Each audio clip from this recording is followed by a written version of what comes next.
welcome to Overdrive. I'm Shereen, Bhan. We've seen the Tata Safari on and off-roads in India, providing the Indian customer the opportunity to drive an affordable off-roader. So when Tata Motors decided to give its old reliable a comprehensive update, naturally we were all excited. We saw it at the 2012 Auto Expo, but since then it's been off our radar. So finally, when the company decided to launch the new Tata Safari Storme, we sent Bert to find out if it lives up to its hype. This is the new Tata Safari Storme, and as you can see, there are quite a few bits that look new, though essentially this still looks pretty much like the previous generation SUV. Now what you can't see and what's hidden under the skin is the new chassis which the Safari Storme shares with the Ariya. Now, Tata Motors claims that the effort was to improve drivability, improve dynamics and handling, as well as improve ride quality and give the Safari overall a slightly more upmarket feel. But what we are here to truly assess is whether Tata Motors has managed to move the Safari's game to a whole new level. Is this just a storm in a teacup or a hurricane that is capable of blowing the competition away?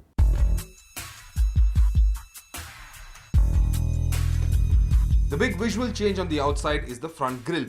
12 years later, the best visual improvisation Tata Motors could execute is a new grille along with a clamshell bonnet and chrome strips with the brand embossed on it, inspired by none other than Land Rover. So much for creative expression, because one look at the overall and you can't mistake this for anything but a Safari. The side profile in fact looks like nothing has touched it even remotely. The interiors, however, are a different story. I do like the way the new dashboard has been kept simple, but again, there really is no depth to the design. It's dull and frankly just does not feel like it shares anything with the Ariya, which as far as homegrown efforts go, is I think probably the best thing Tata Motors ever made. One very positive feature in the previous generation Safaris used to be its seats. Now these seats were extremely comfortable for long distance driving or in the city, but that isn't the case any longer because there isn't adequate thigh support. The seat feels a bit lumpy and you're sitting pretty high up with really not much of an adjustment to take it too low inside the vehicle.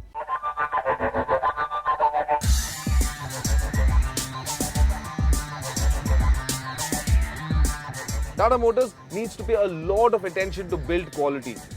This is a fairly new SUV. It's done just about 2,200 kilometers, but already the window on the front left door doesn't work. It just won't roll down. The power switches for that, well, they won't work. And of course, there are umpteen number of rattles inside this cabin. It's a very disturbing sound.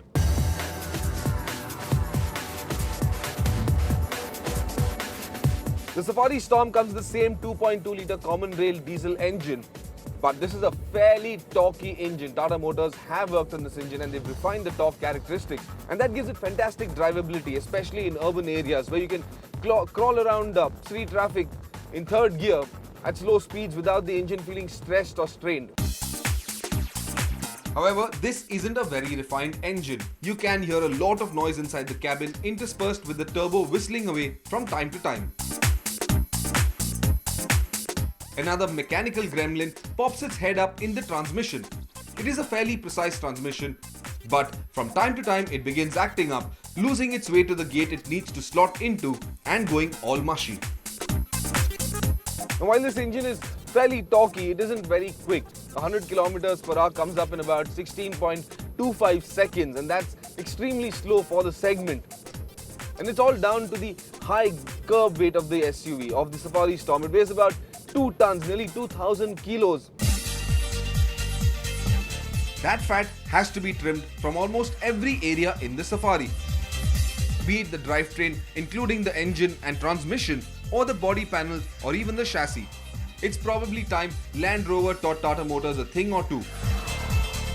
Look at how the new Range Rover, for instance, lost 400 odd kilos.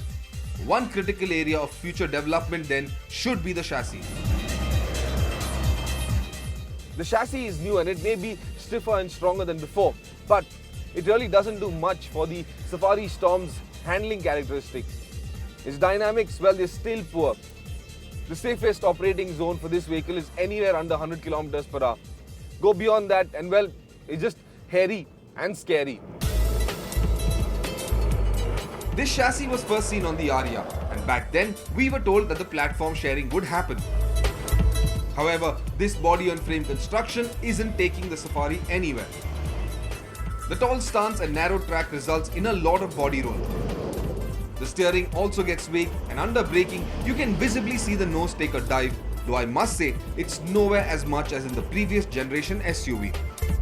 The only redeeming factor for the Safari, well, is its ride quality. 12 years later, that ride quality is still probably the best in the segment. Throw anything at the Safari and it just irons it out without letting the occupants feel a thing. And that ride quality works even better off-road. The Tata Safari, well, it was always a very competent off-roader. I've had some brilliant adventures with it up in the furthest reaches of Ladakh.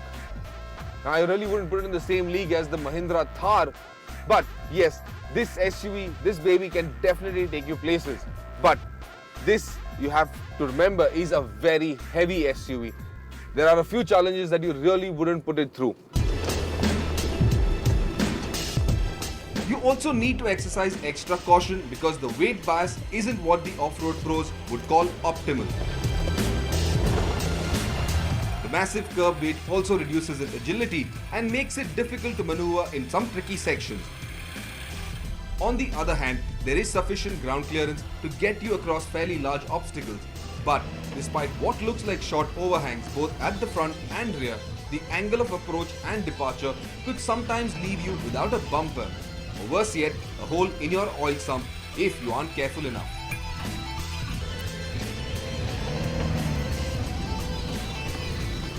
The Safari, I must admit, has definitely evolved, but 12 years later, it still doesn't say much about the extent of what Tata Motors has learned from its past experiences. The only thing going for it is its legacy, and beyond that, there really isn't much of interest at all.